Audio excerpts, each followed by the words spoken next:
देखो कुछ रिकॉर्ड नहीं हो रहा था, पढ़ो इधर। ऋग्वेद में हड़प्पा सभ्यता की कालीन और अफगानिस्तान की कई नदियों का उल्लेख किया गया है। हड़प्पा सभ्यता कालीन में और अफगानिस्तान की कई नदियों का उल्लेख किया गया है, जिससे प्रमाणित होता है कि आर्य मध्य एशिया से होकर अफगानिस्तान होते हुए सब सिंधु प्रदेश पहुंचा था। समझ में आ गया। बहुत सारे नदी, जो कि आपको बताए थे कि पहले का जो मार्ग होता था वो नदी जल प्रणाली का ही मार्ग होता था।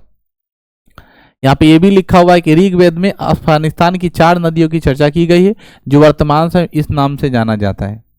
देखो ऋग्वेद में 4 नदी मिला है। पहला नाम कुंभा, तो कुंभा को अभी क्या कहते हैं बुआ? काबुल नदी। अफगानिस्तान की राजधानी काबुल है, तो काबुल की जो नदी उसे काबुल नदी कहते हैं। कुड़मू, कुड़म नदी। गोमल, गोमती नदी। गोमती नदी कहाँ है? उत्तर प्रदेश में है। इसी पर एक मतलब एक नाम भी है, गोमती नगर। सुवास्तु, स्वात नदी, ये अफगानिस्तान की नदी हो सकती है, लेकिन उत्तर प्रदेश में भी एक नदी है बच्चों जो गोमती नदी है, ठीक है ना। उसमें गोमती नगर एक शहर भी बसा हुआ है।